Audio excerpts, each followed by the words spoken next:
नमस्कार मित्रों, मैं हूं सुधा और आज मैं बात करूंगी महान राजनीतिज्ञ चाणक्य की। चाणक्य का नाम विष्णुगुप्त था। उनका एक नाम कौटिल्य भी था। अपने समय में नीति के बहुत बड़े पंडित थे। उस समय की भारतीय राजनीति का वो बहुत बड़े ज्ञाता थे। अपनी धुन में मस्त वो मगध आ गए थे। मगध में श्रेष्ठ विद्वानों का सनादर होता था। चाणक्य भी महान विद्वान थे। संभवतः वो भी अपनी विद्या का समादर चाहते थे। ब्राह्मण तो वह थे ही। एक दिन मगध सम्राट राजा की मुक्तिशाला में जाकर संग ब्राह्मण के आसन पर बैठ गए। नंद द्वारा यह जानने पर कि वह कौन है, चाणक्य ने उत्तर दिया, यह मैं हूँ। यद्यपि इससे चाणक्य का स्वाभिमान और तेज टपकता था, पर नंद तो संस्कार से हीन था। उसने सिपाहियों को आज्ञा दी कि इस ब्राह्मण को निकाल बाहर किया जाए। किंतु चाणक्य भी ब्राह्मण नहीं, तेजस्वी ब्राह्मण थे। उसने अपने कमंडलू को इंद्रकील पर पटककर क्रोध से कहा, राजा उद्धत हो गया है। समुद्र से घिरी हुई पृथ्वी नंद का नाश देख ले। नंद ने चाणक्य को गिरफ्तार करना चाहा, पर चाणक्य तो चाणक्य थे। तीव्र प्रतिभा के धनी वह निकल गए। चाणक्य को एक ऐसे निर्भीक, बहादुर और योग्य सेनापति की जरूरत थी जो मृत्यु की उपेक्षा करके मगध साम्राज्य से टकरा सके, और चंद्रगुप्त को एक ऐसे नीति निपुण राजनीतिक की जरूरत थी जो साम्राज्य की राजनीति को विफल करके प्रजा का विश्वास अर्जित कर सके। दोनों एक दूसरे के पूरक थे, इसलिए दोनों मिल गए। चाणक्य और चंद्रगुप्त के चरित्र को देखकर ऐसा लगता है कि उस समय भारतीय मेधा और भारतीय वीरता आज की भांति कुंठित नहीं हुई थी, जो शक्तिशाली के सामने घुटने टेक देती। उस समय भारतीय जीवन और समाज में पुरुषार्थ की महत्ता थी। ब्राह्मण चाणक्य और सेनापति चंद्रगुप्त पुरुषार्थी थे। साधनहीन होते हुए वे दोनों धुन के पक्के थे। दोनों को अपने उद्देश्य का भलीभांति ज्ञान था। दोनों अपने उद्देश्य के लिए मरना जानते थे। इसलिए इतिहास बताता है कि वे सफल हुए। राज्य पर अधिकार करने के लिए सेना की जरूरत होती है, और सेना एकत्र करने के लिए धन की। कुछ धन एकत्र कर दोनों ने विंध्याटवी के किसी भाग से मगध साम्राज्य को ललकारा, पर टिक नहीं सके, हार गए। इस संबंध की एक कहानी प्रसिद्ध है। एक बार चंद्रगुप्त और चाणक्य वेश बदलकर घूम रहे थे।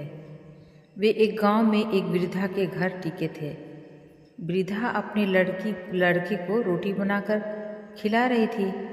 लड़का जरा शौकीन था, रोटी के किनारों को छोड़कर बीच का हिस्सा खाता जा रहा था। इस पर वृद्धा ने कहा, तू भी चंद्रगुप्त जैसा मूर्ख है जिसने राज लेने का प्रयत्न किया। लड़के ने कहा, माँ, चंद्रगुप्त ने राज लेने में मूर्खता क्या की, और मैं क्या कर रहा हूँ? इस पर माता ने कहा, चंद्रगुप्त सम्राट बनने चला था, पर सीमा प्रदेश को दखल किए बिना राज्य के मध्य भाग पर हमला करना शुरू कर दिया, और दोनों ओर के दबाव में पड़कर पिस गया, हार गया, और तू किनारे से रोटी न खाकर बीच का खाता है। इससे रोटी के भाप से हाथ चलेगा। चंद्रगुप्त और चाणक्य ने इसे सुना। उनकी आंखें खुली। दोनों भारत के पश्चिमी भाग में चले गए, जो मगध साम्राज्य के बाहर था, जहाँ की स्थिति से चाणक्य पूर्व परिचित थे। जिस प्रदेश का वह रहने वाले थे, वहाँ भारे के सैनिक आसानी से मिल सकते थे। जहाँ सिकंदर की सेना उथल पुथल मचाई थी, वहीं चंद्रगुप्त सिकंदर से मिले। उसे मगध की ओर बढ़ने के लिए ललकारा भी, पर अपने स्वाभिमान को रखकर। बाद में उसी प्रदेश में रखकर चंद्रगुप्त और चाणक्य ने सिकंदर की सेना के पीछे विद्रोह करवाना शुरू किया। इससे सिकंदर की उलझनें बढ़ गईं। वह परेशान हुआ और उसकी सेना थक गई थी। लाचार होकर सिकंदर को वापस लौटना पड़ा। पर इन सारी परिस्थितियों से फायदा उठाकर चंद्रगुप्त और चाणक्य ने उधर के राजाओं को मिलाकर तथा और भी प्रयत्न कर अपनी सेना जुटा ली, और उन्होंने मगध पर आक्रमण कर दिया। मगध सम्राट नंद के पास सेना की कमी नहीं थी। वह उग्रसेन था ही, उसके पास हथियारों की भी कमी नहीं थी। पर चंद्रगुप्त ने ग्रीक विजेता सिकंदर के युद्ध कौशल को देखा और समझा था, किंतु यह भी कोई बड़ी बात नहीं थी। चंद्रगुप्त के पास सबसे बड़ी बात थी चाणक्य की नीति निपुणता, और नंदों की सबसे बड़ी कमजोरी उनका प्रजा में अप्रिय होना। मगध सम्राट नंद अपने ही मित्रों और कुटुंबियों को असंतुष्ट किए हुए थे, जिस कारण उनके घर का भेद बाहर जा सकता था और चाणक्य के गुप्तचर उनके घर में घुसे थे। नंद राजे संस्कार विहीन, उदंड, क्रूर और लोभी प्रसिद्ध थे। इसीलिए जनता पर प्रभाव रखने वाला समुदाय उस युग के पढ़े लिखे और जनता में प्रतिष्ठित लोग नंद राजाओं के विरुद्ध थे। वे सभी चंद्रगुप्त से सहानुभूति रखते थे। इस कारण मगध साम्राज्य की सेना, नंदों की सेना पीछे हटती गई और चंद्रगुप्त मगध में घुसता चला गया। पर अब चंद्रगुप्त का सामना नंद राजाओं से नहीं, मगध साम्राज्य के प्रधानमंत्री ब्राह्मण राक्षस से भी था, जिसके बड़ों ने पतित नंदों को सिंहासन पर बैठाया था। राक्षस अपूर्व प्रतिभावान राजनीतिज्ञ था। राजनीति में उनके हाथ सदे थे। उसने चंद्रगुप्त के सहायक राजाओं में फूट डलवाकर उन्हें आपस में ही लड़वा देने का प्रयत्न किया। पर चंद्रगुप्त का सहायक चाणक्य था, अपनी नीति ज्ञान द्वारा भविष्यद्रष्टा, जिसे संपूर्ण सामाजिक स्थिति और राजनीति का ज्ञान था। चाणक्य ने अपनी कूटनीति निपुणता द्वारा राक्षस की नीति को बेकार कर दिया। मगध में राक्षस ने चंद्रगुप्त की हत्या का षड्यंत्र रचा, पर चंद्रगुप्त का कवच तो चाणक्य थे। राक्षस का बार खाली गया, किंतु राक्षस ने विजेता चंद्रगुप्त के सामने घुटने नहीं टेके। वह चाटुकार और अवसर सेवी ऐसा ब्राह्मण नहीं था जो मतलब निकल जाने पर साथी को धोखा दे दिया करते हैं। उसने अपने परिवार की को चंदन दास नामक अपने एक श्रेष्ठ मित्र के यहाँ छिपा दिया और स्वयं चंद्रगुप्त को विनष्ट करने का प्रयत्न शुरू किया। इधर चाणक्य बहुत ही दूरदर्शी और राजनीतिज्ञ थे। वह चंद्रगुप्त के राज्य को स्थायी करके संपूर्ण भारतवर्ष को एक और महान करना चाहते थे। उसने सिकंदर के हमले के समय पंजाब में देखा था कि छोटे छोटे राज्य कुछ कर नहीं सकते। छोटे छोटे राज्यों का अस्तित्व देश के लिए खतरा है।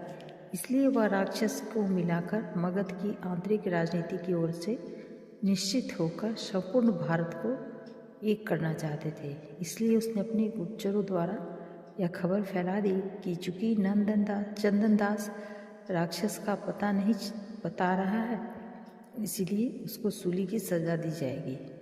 राक्षस अपने मित्र की दुर्दशा को सहन नहीं कर सका।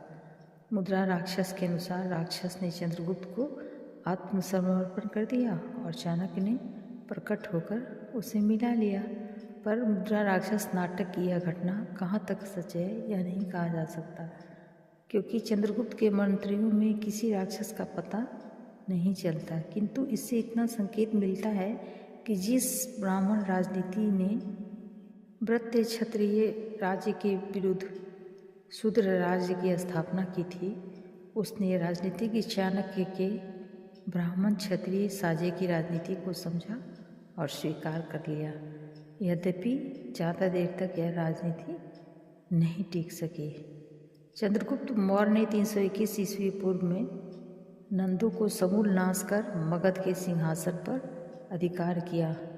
मगध पर अधिकार करने के बाद चंद्रगुप्त और चाणक्य ने पंजाब की ओर ध्यान दिया। सिकंदर पंजाब से वापस जा चुका था, पर उसने अपने जीते हुए राज्यों में गवर्नर रख छोड़े थे। चंद्रगुप्त ने ग्रीक गवर्नरों को मार डाला अथवा देश से बाहर कर दिया। उसने ग्रीक विजय के संपूर्ण चिन्हों तक को पंजाब से मिटा दिया। चाणक्य उधर के ही रहने वाले थे। वह तक्षशिला विश्वविद्यालय में आचार्य भी रह चुके थे। उनके प्रयत्न से ग्रीक विजय के संस्मरण भी नष्ट हो गए। यही कारण है कि ग्रीक विजय के साहित्यिक प्रमाण भी नहीं मिलते। नंद साम्राज्य को नष्ट कर ग्रीक विजय के संपूर्ण चिन्हों तक को समाप्त कर चाणक्य और चंद्रगुप्त अपने मुख्य राजनीतिक उद्देश्य की ओर फिरे। वह मुख्य राजनीतिक उद्देश्य था संपूर्ण भारतवर्ष को एक सबल राष्ट्र के रूप में परिणत कर देना। इसके लिए उन्होंने संपूर्ण भारतवर्ष का दिग्विजय किया। कुछ इतिहासकारों का मानना है कि उसने संपूर्ण भारत को रौंद डाला, छोटे छोटे राज्यों को जीतकर मगध साम्राज्य में मिला लिया। चंद्रगुप्त की तलवार अभी रुकी नहीं थी कि सिकंदर का उत्तराधिकारी सेल्यूकस ने सिकंदर के जीते प्रदेशों को पुनः वापस लेने की गर्ज से भारत पर हमला किया। पर इस समय भारतवर्ष छोटे छोटे टुकड़ों में विभक्त और असंगठित नहीं था। संपूर्ण भारतीय राजनीति का सूत्र संचालक सतत जागरूक कूटनीतिज्ञ चाणक्य थे। भारतीय भूमि और नीति की रक्षा सिंह पराक्रम चंद्रगुप्त की तलवार करती थी। देश की पश्चिमोत्तर सीमा अच्छी तरह सुरक्षित थी, अतः चंद्रगुप्त की सेना ने आगे बढ़कर सेल्यूकस को रोक दिया। युद्ध हुआ, पर इस बार ग्रीकों को जिस सेना से पाला पड़ा वह पहले से एकदम भिन्न थी। चंद्रगुप्त के अभ्यस्त लड़ाके सैनिकों ने सेल्यूकस को बुरी तरह परास्त कर दिया। संधि हुई, सेल्यूकस को अपने और 4 प्रांत चंद्रगुप्त को देने पड़े। विजयी चंद्रगुप्त उदार था। सेल्यूकस ने अपनी पुत्री चंद्रगुप्त को ब्याह दी। दोनों में मैत्री हो गई। अब भारत की पश्चिमी सीमा हिंदू कुश तक पहुंच गई। चंद्रगुप्त के साम्राज्य की सीमा पश्चिमोत्तर में हिंदू कुश से दक्षिण पूर्व में बंगाल की खाड़ी और उत्तर में हिमालय से लेकर दक्षिण में मैसूर राज्य तक थी। इस प्रकार चंद्रगुप्त मौर्य और चाणक्य के नेतृत्व में भारतवर्ष का सबसे पहला मगध में केंद्रीय साम्राज्य संगठित हुआ। चाणक्य तक्षशिला के पास के रहने वाले वैदिक ब्राह्मण थे, पर उनका कर्म क्षेत्र व्रात्यभूमि मगध था। कूटनीति में वह प्रख्यात थे। वह उद्देश्य को देखने वाले थे, साधे साधन के चक्कर से दूर। पर उनका स्वयं का जीवन साधु का जीवन था, त्याग, अपरिग्रह और संयम का प्रतीक उनके सामने महान भारत का नक्शा था। इसीलिए वह राजनीति में आए। उसने चंद्रगुप्त के साम्राज्य का निर्माण किया और उस साम्राज्य के लिए उसी ने व्यवस्था भी दी। उसने गर्व के साथ लिखा, जिसने बड़े अमर्थ के साथ शास्त्र का, शस्त्र का और नंद राजा के हाथ में गई हुई पृथ्वी का उद्धार किया, उसी ने इस शास्त्र की रचना की। और भी सब शास्त्रों को अनुगम करके और प्रयोग समझकर कौटिल्य ने नरेंद्र के लिए वह शासन की विधि बनाई। इस विधि व्यवस्था का नाम है अर्थशास्त्र। इसे कौटिल्य अर्थशास्त्र भी कहते हैं।